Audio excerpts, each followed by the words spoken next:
How do you know the summer is really and truly over? My dad says it's over precisely 1 second after midnight on September 21st. My friend Ellen says it's over the moment you start thinking about whether to buy a 3-ring binder or a spiral notebook for school.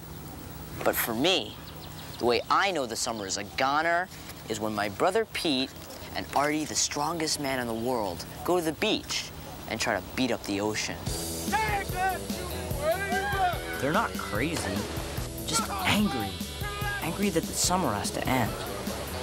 I know exactly how they feel. Every year it seems like the summer is over about 10 seconds after it started. Especially this summer.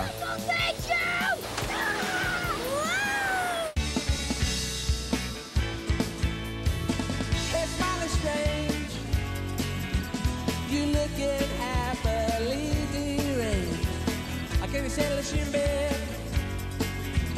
Or have you picked your target yet? It's ended. Does your dog bite? It's ended.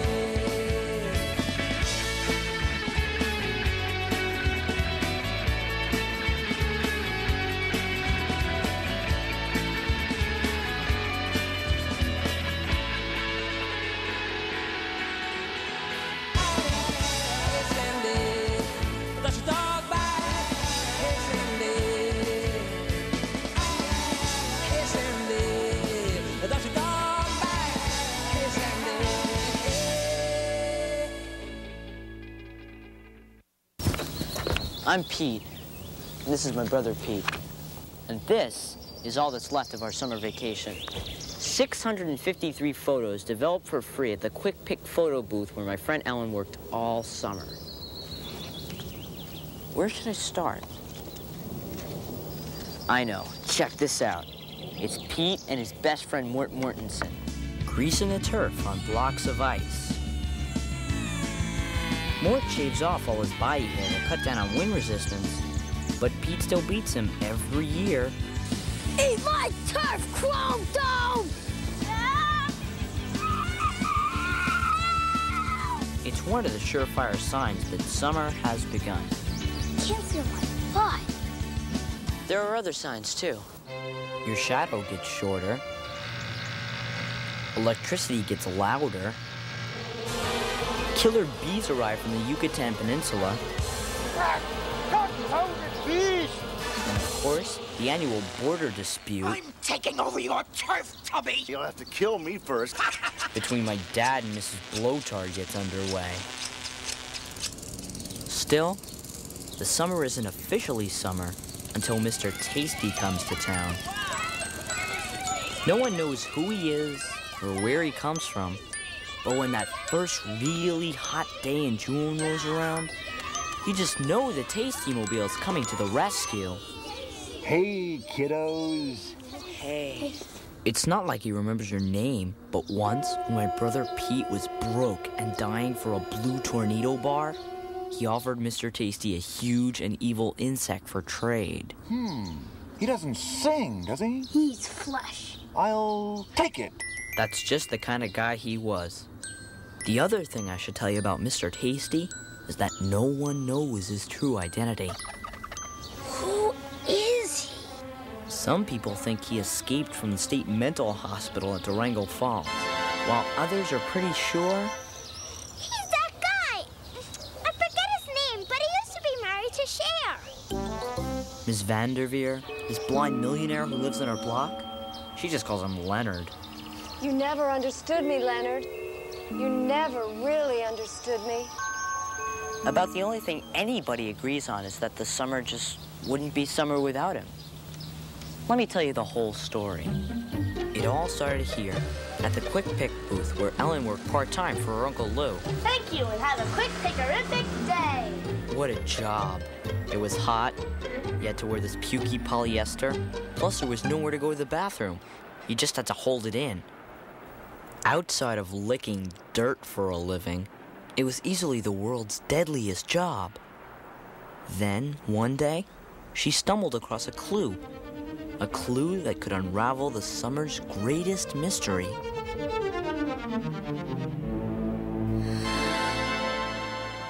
Right in this envelope is our one chance to find out Mr. Tasty's true identity.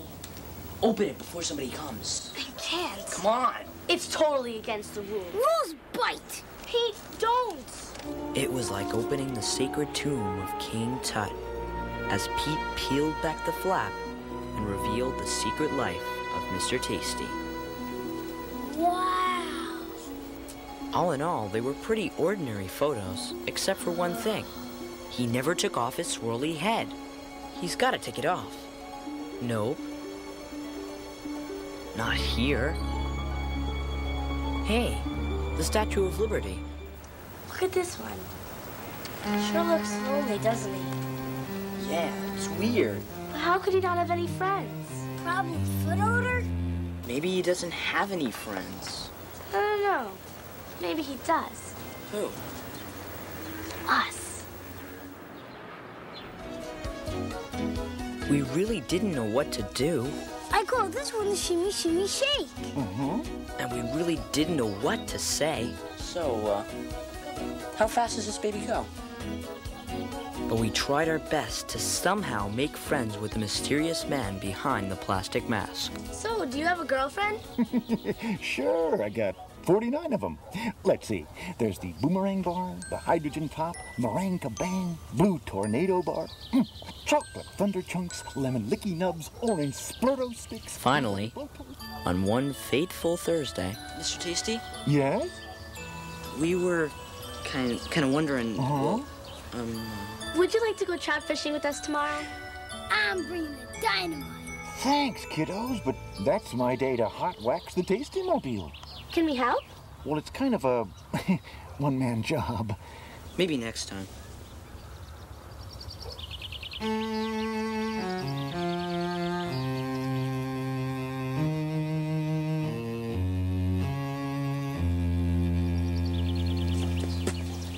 Mr. Tasty? Uh-huh. Do you have any friends? Well, sure. All kids are my friends. Yeah, okay. But don't you feel like kind of lonely sometimes? An ice cream man lonely? Come on. Yeah, like maybe you feel like nobody really knows you or even cares? Hey, everybody knows me. I'm, Mr. Tasty. Now, what can I do for you kiddos? Let us be your friends. I know. How about a bodacious blue tornado bar to tickle your tonsils? Boffo! No, that's not enough anymore. I'm sorry. I wish it could be different, but, it's for your own good. Take them. They're starting to melt. Please, they're all you really need. They're just popsicles. Exactly. And I'm just an ice cream man, and you're just my customers, and that's the way it has to be. How can you say that? There's no other way. Just give us a chance. I can't. Not here. It's the best I can do.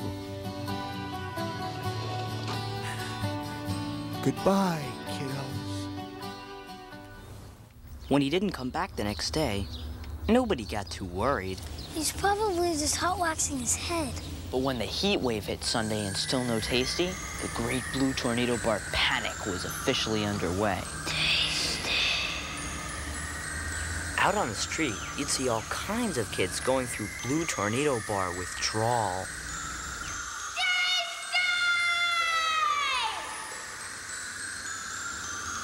Tasty? I'll have 2 blue tornado bars and a meringue kabang for my sister Lucy. While some of us started hallucinating, other people just lost their mind. I didn't mean it, Leonard. Leonard, you were good to me. The summer had turned to crud. About all we ever did was sit around spreading Tasty rumors. I heard his truck crashed. I heard his head melted. I heard he remarried Cher. Other than that, we just stare for hours at the hypnotic, swaying motion of Mrs. Blowtar's colossal arm flub.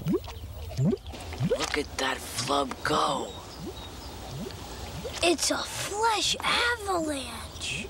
And we probably would have kept on staring, but then our personal superhero Archie, the strongest man in the world, came along and accidentally saved the day. Here's how it happened. In his superhuman struggle to destroy the killer bee's diabolical hive, Artie decided to take on the queen bee herself in a winner-take-all staring contest. She was a wily bee, all right, but Artie was even wilier. And finally, he had the murderous queen just where he wanted her. Say your bee prayers, my puny hybrid foe. As he zeroed in for the kill, Ah, blink! Blink, I say, you stinky bee! his powerful Artie vision caught sight of something off on the horizon. It can't be!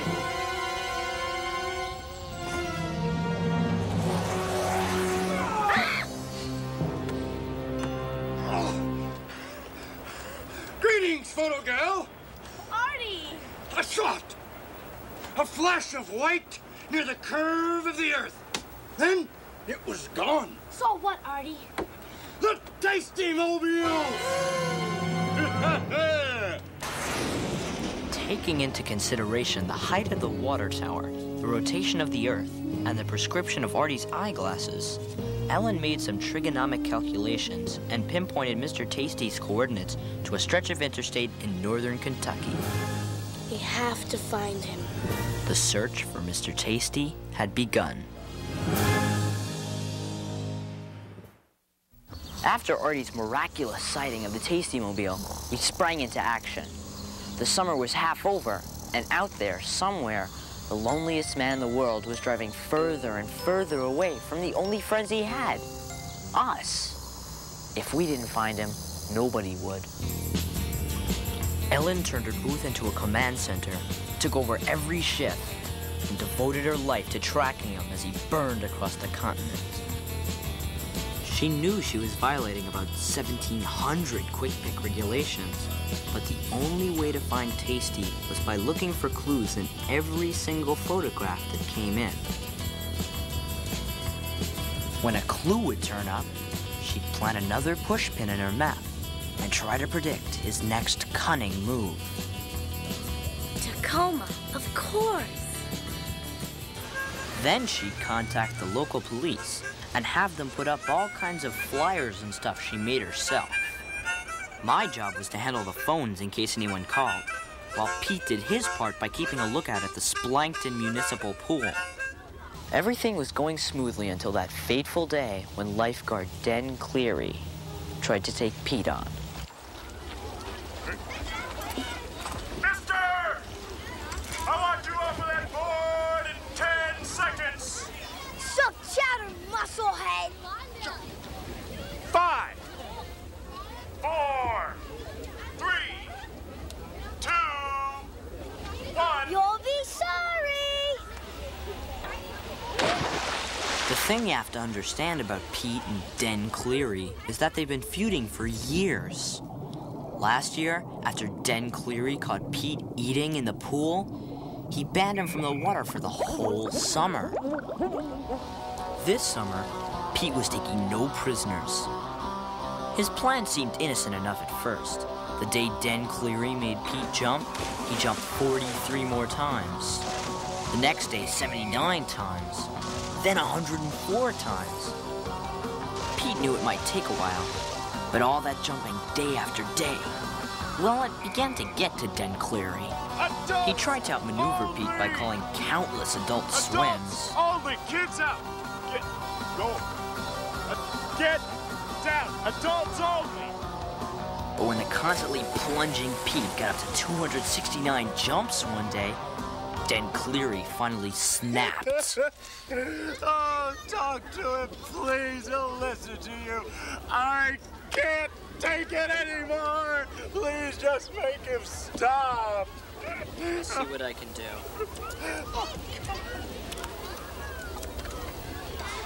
Pete, come here. The situation calls for Plan F. Let's go!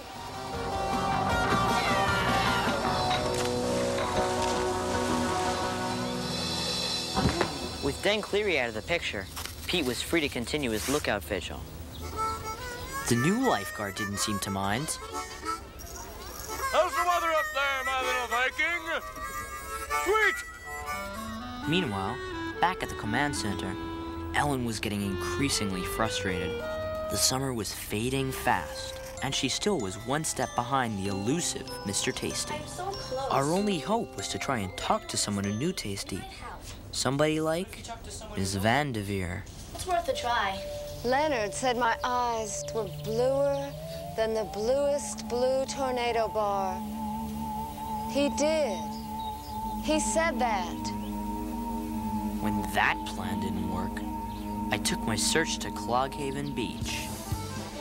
It isn't the best beach in the world, but Dad keeps coming back every year, hoping he'll find buried treasure with his trusty metal detector. Why Cloghaven? Because his dad has told us about 1,000,000 times. This is where I found your mom. There I was, 22 years old, fresh out of the army, broke, out of my mind, looking for treasure. And then all of a sudden, the detector starts beeping like a banshee. You know, and I'm thinking Spanish doubloons, right? And then suddenly I'm shocked to see your mother's beautiful face blinking beneath me. And I'm thinking, what the Sam Hill? Oh, when your mother says, go ahead, honey, say it. It's me. I have a metal plate in my head. Can you believe that? A metal plate from some accident she had when she was a kid. We get to talking, and next thing you know, honey, next thing you know? Wedding bells are ringing. Will you turn that thing off now? Sure. Sorry. Did I ever tell you guys that story before? Huh? Before we launched into the story of their wild honeymoon at the Hoover Dam, I veered toward the boardwalk, hoping I'd find an ice cream man with some answers about Mr. Tasty. What can I get you, son? How about a sludge-sickle? You seem like a bona fide sludge-sickle man. You don't have any blue tornado bars, do you? Nope. No, I don't. You'll have to talk to Mr. Tasty if it's a blue tornado you're after. Do you know where I can find him? Nope. Heard he got run out of town by a bunch of nosy kids. I heard they just wanted to be his friends. So that's what happened. What do you mean? Tasty knows the rules. Why do you think he wears that plastic head all the time? To keep kids like you from asking too many personal questions. Why? What are you guys so afraid of? Look, aren't we here on the first hot day of every summer? Aren't we? Don't we carry 49 different flavorific flavors, including pineapple flirt? What else do you want from us?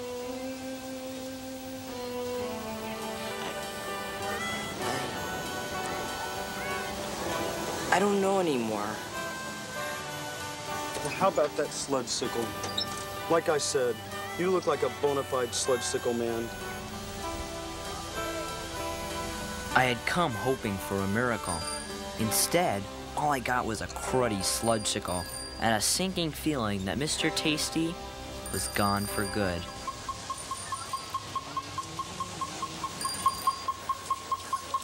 Oh, hey, we got something here, something big. Come here, come on.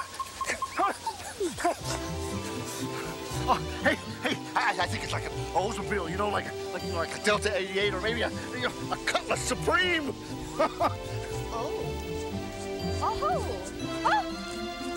We all pitched in, and within the hour, we were the proud owners of a 1978 Cutlass Supreme. Let's go.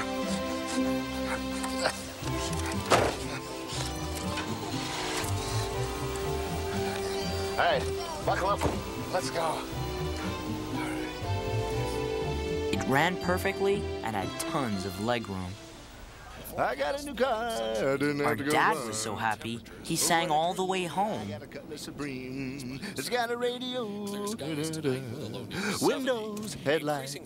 As much as I enjoyed Dad's beautiful voice, I knew Ellen was finishing her second shift. So I had Dad drop me off at the mall. So how'd it go at the beach? Dad found a car, a Cutlass Supreme. Did you find anybody who knows Tasty? Yeah, this guy, Captain Scrummy. What'd he say? He said I looked like a bona fide sludge-sickle man. Mr. Tasty's never coming back, is he?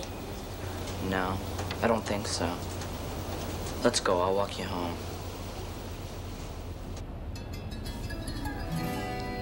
There was nothing left to do. He probably had found himself a new town where nobody knew how lonely he was.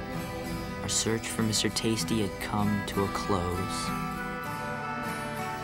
Pete refused to give up his post at first, but one chilly night in early September, See you, Tasty. he left the board for good. Occasionally, I would walk by the Tasty phone, but all I expected to find was maybe some loose change. It was hopeless. The signs that the summer was ending were all around us.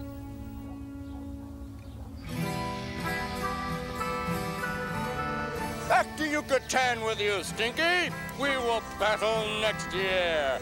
Whew. Finally, late one afternoon, there was nothing left to do but close the command center once and for all. Sorry, we're closed. We're closed for the day. Could you please? Mr. Tasty! Hey, kiddos. Mr. Tasty, you're back! Where were you? Where? I think you know where I was. Ellen, right? I saw this on a telephone pole outside Biloxi. And this one near Duluth. Seems everywhere I went. There I was. Why did you come back? Oh, I had to. I wanted to pick up my photographs. Oh, yeah, they're right here.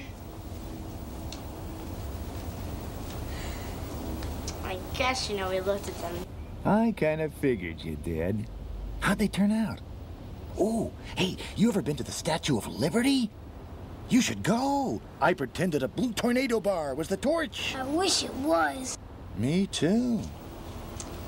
We missed you, Mr. Tasty. Please, don't say that. But why is it so terrible? Because every year on this day, the summer ends, and I always have to say goodbye. It's hard enough without having you kiddos missing me. Then don't go. I have to, Pete. I'm an ice cream man. I am what the summer is. Fireflies, thunderstorms, butt sweat on the car seat. And when it all goes, I have to go with it. Couldn't you just stay a little bit longer? Well, I'll tell you what. There's a little daylight left. What do you say you kiddos help me wax the Tasty-mobile? Didn't you say that was a one-man job? Not anymore.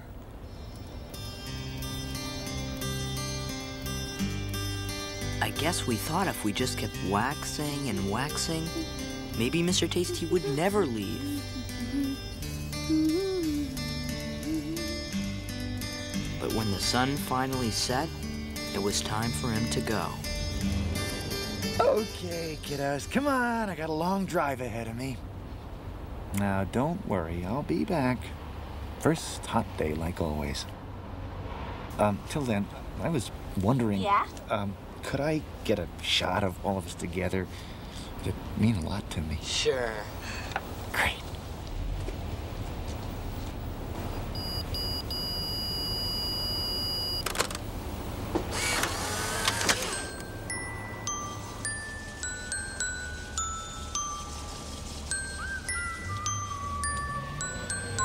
No one knows who he is or where he comes from, and probably no one ever will.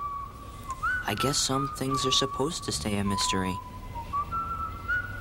All we know is that he's more than just an ice cream man. We're more than just his customers. When it comes to people missing you, it's really not that terrible at all.